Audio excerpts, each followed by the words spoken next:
What you believe, you can see. See is believing.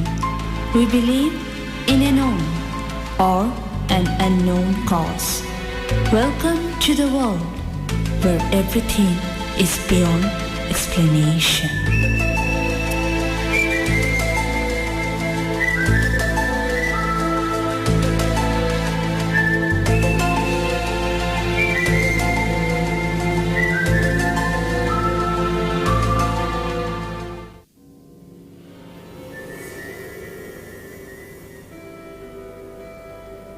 What you believe, you can see. Seeing is believing. We believe in a known or an unknown cause. Welcome to the world where everything is beyond explanation. আসলে পৃথিবীতে এমন অনেক কিছু রয়েছে যার explanation আপনি কখনোই দিতে পারবেন না, আপনি কখনো ডিফাইন করতে পারবেন না, এবং যাদের সাথে ঘটনাগুলো ঘটে তাদের চেয়ে বেটার করে তো ডিফাইন করার প্রশ্ন ওঠে না। হয়তো বা কারো ঘটনা শুনে আপনার মনে হতেই পারে কি বললো, এটা কি কোনো ডেফিনেশন হতে পারে? কিন্তু যখন আপনার সাথে ঘটবে এবং অন্য একজন বলবে যে আপনার কথা বিশ্বাস করছি না, তখন আপনার কাছে খুব অদ্ভুত লাগবে। আজকে সবাইকে ওয়েলকাম করছি mystery unsolved the season 2 black জোনে, আমাদের স্পেশাল সেগমেন্ট। অ্যান্ড আপনি টিউন করে আছেন পিপলস রেডিও 91.6 FM। চলছে আমাদের 104 নম্বর এপিসোড। আর বলছিলাম যে আজকের ব্ল্যাক জোনটা একটু ডিফারেন্ট।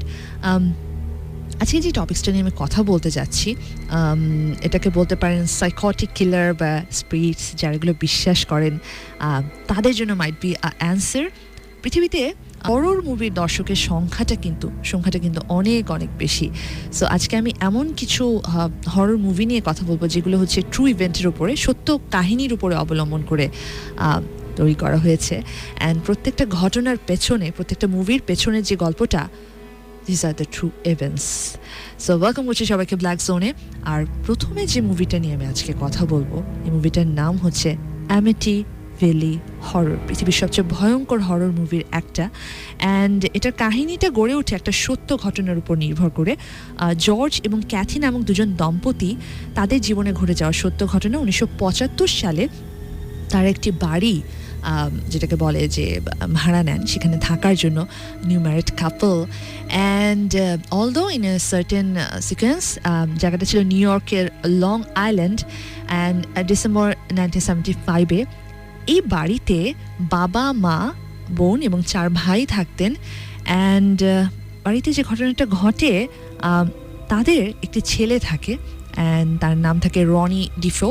তিনি যেটা করে যে একদিন মাঝরাতে উঠে নিজের বাবা, মা এবং বোন, ভাই সবাইকে গুলি করে হত্যা করে। পরে তাকে পুলিশ অ্যারেস্ট করে নিয়ে যায়। অ্যান্ড নিয়ে যাওয়ার পরে সে বলে যে প্রতি রাতে সে অদ্ভুত অদ্ভুত শব্দ শুনতো আশপাশ থেকে। অ্যান্ড তাকে অ্যাকচুয়ালি স্যাটান, যাকে শয়তান বলা হয়ে থাকে, সে তাকে বাধ্য করেছিল তাদেরকে হত্যা করার জন্য। অ্যান্ড তারা যখন বাড়িটি ভাড়া নেয়, সেখানে থাকা শুরু করে।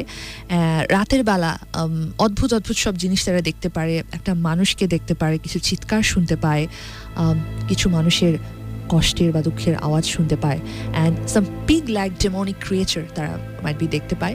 অ্যান্ড অনেকে এটা বিশ্বাস করে না, বাট জর্জ এবং ক্যাথিকে both passed a lie detector test which makes this story creepy even in hoax.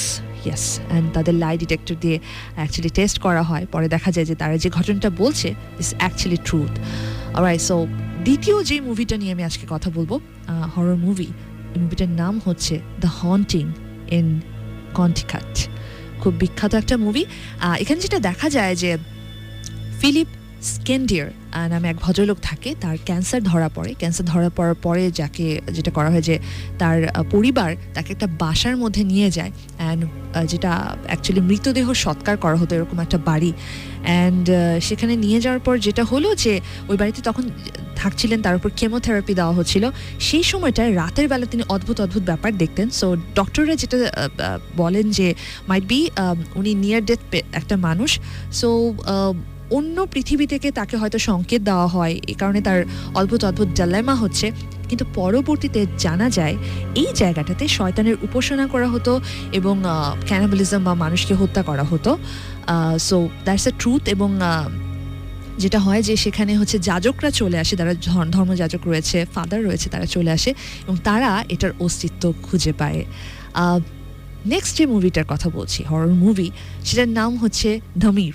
And ধমির হচ্ছে জেফ্রি লিউল্যান্ড ধমির, একজন psycho, and Jeffrey Lionel Dahmer American serial killer, rapist, cannibalism cases তিনি যেটা করতেন, তিনি necrophilia করতেন, খুব ভয়ঙ্কর রকমের একটা ব্যাপার। অ্যান্ড যখন পুলিশ তাকে খোঁজার জন্য চলে আসে, যে ব্যাপারটা ঘটে যে ট্রেসি অ্যাডওয়ার্ড সেই জায়গা থেকে স্পটেড হন, তার একজন হয়েছে। তারপরে যে মুভিটা নিয়ে আমি কথা বলবো, এটা হচ্ছে টাউন দ্যাট ডিয়ারেড সানডাউন, খুব বিখ্যাত একটা মুভি।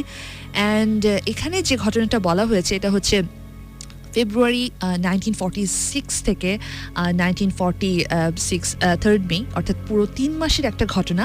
অ্যান্ড যেটা বলা হতো, এটা একটা হোক্স। অ্যান্ড স্কটল্যান্ডের যেই মাইথোলজিক্যাল একটা কাইন্ড অফ হরর মাইথোলজিক্যাল ঘটনা বলছে, এই ঘটনাটা হচ্ছে টেক্সাসের টেক্সাকার্না মুনলাইট মার্ডার্স। অ্যান্ড খুব বিখ্যাত একটা মার্ডার সিরিজ এটাকে বলা হয়ে থাকে। অ্যান্ড ফ্যান্টম কিলার, খুব বিখ্যাত একটা টার্ম, যারা হচ্ছে ভৌতিক গল্প পড়েন তারা ডেফিনেটলি এই টার্মটা জানেন। অ্যান্ড ফ্যান্টম সেলার, তাকে দুটো নামে ডাকা হয়, Phantom killer and Phantom seller. তিনি যেটা করতেন, অদ্ভুতভাবে মানুষকে হত্যা করতেন, এবং ফেব্রুয়ারি থেকে মে ওই 2 মাসের মধ্যে উনি মোট 6 জনকে এক্সিকিউট করেন। ট্রেনের মাঝে উত্তর দিকে তার পা দিয়ে রাখা হতো। অ্যান্ড যেটা করা হতো যে উত্তর দিকে পা দিয়ে তার মাথাটা ট্রেনের উপর ফেলে রাখা হতো। পরে ট্রেন দ্য পসেশনস মুভিটা করা হয়ে থাকে। অ্যান্ড এই বক্সটা কোত্থেকে আসে, কেন আসে, আজ পর্যন্ত সেটার রহস্য জানা যায়নি। Last but not the least যে মুভিটা নিয়ে আমি কথা বলবো, this is one of my very favourite horror movie. And হওয়ার কারণটাও হচ্ছে এটা স্টিফেন কিংয়ের লেখা একটা মুভি। অ্যান্ড স্টিফেন কিং যখন একটা হোটেলে ছিলেন, অ্যান্ড হোটেলটা হচ্ছে স্ট্যানলি হোটেল, খুব বিখ্যাত একটা হোটেল। 1911 সালে ইস্টার্ন পার্ক কোলারোডোতে এই হোটেলটা অবস্থিত। অ্যান্ড সেখানে থেকে তিনি অদ্ভুত কিছু প্যারানর্মাল এক্সপেরিয়েন্স গ্যাদার করেন। অ্যান্ড তিনি জানতে পারেন যে বেশ আগে, আচ্ছা উনি যখন থাকা শুরু করেন তার 10 বা 12 বছর আগে, এলিজাবেথ উইলসন নামে এখানে একজন হাউসকিপার ছিলেন। অ্যান্ড সামহাউ যেটা বজ্রপাতে আহত হয়ে এই ভদ্রমহিলার মৃত্যু হয়, তিনি মারা যান। বাট বলা হয়ে থাকে তার লাশটা নাকি খুঁজে পাওয়া যায়নি। সো এই ভদ্রমহিলার লাশ নাকি কোথাও না কোথাও রয়ে গেছে in the room number 217। And পরবর্তীতে স্টিফেন কিংয়ের এই ঘটনাটার উপর বেস করে একটা মুভি করা হয়, and the movie is the shining. And Stanley Kubrick, পৃথিবীর সবচেয়ে ভয়ঙ্কর লেভেলের হরর মুভির যদি কোনো ডিরেক্টর থেকে থাকে, Stanley Kubrick is the guy. And তিনি দ্য শাইনিং মুভিটা করে থাকেন, এবং পৃথিবীর সবচেয়ে ভয়ঙ্কর ওএসটি যদি কোনো মুভির থেকে থাকে, that is the shining. And এই মুভিটা কাহিনীটা এরকম গড়ে ওঠে যে একটা পরিবার সেখানে চলে যায় 6 মাসের জন্য, প্রচণ্ড শীতের মধ্যে তার স্ত্রীকে নিয়ে, ভদ্রলোক এবং তার ছেলে। একটা সময় দেখা যায় যে লোকটার উপর সাইকিক ইফেক্ট পড়তে থাকে, সে তার মধ্যে ইলিউশন হয়, তার নিজের কাছের মানুষগুলোকে তার খুব বড় শত্রু মনে হতে থাকে। এই ধরনের ঘটনাগুলো খুব বেশি বেশি ঘটতে থাকে, একটা সময় গিয়ে সেটা একটা এন্ডিং হয়। সো দ্যাট ওয়াজ ইট। এই ছিল আমাদের আজকের ব্ল্যাক জোন। আসলে প্রত্যেকটা এরকম ঘটনার পিছনে একটা করে গল্প থাকে। কয়টা গল্প আমরা জানি, আর কয়টা গল্পই আপনি ডিফাইন করবেন? If you can define, you can SMS me, PR লিখবেন, আপনার কথা লিখবেন, পাঠিয়ে দিবেন 6969 এই নম্বরে। থ্রু দ্য যেটাকে বলে যে আমার পেজে জয়েন করতে পারেন, RJ Nitul. And live streaming শুনতে চলে যান আমাদের ওয়েবসাইটে, which is www.peoplesradio.fm। আজকের মতো ব্ল্যাক জোনটা এখানে শেষ হচ্ছে, বাট আমাদের mystery unsolved season 2 episode number 104 চলছে। আমরা থাকবো রাত 12:30 পর্যন্ত আমার গেস্টদের নিয়ে। And I'll be right back with the show Mystery Unsolved the season 2. Stay connected only on People's Radio 91.6 FM.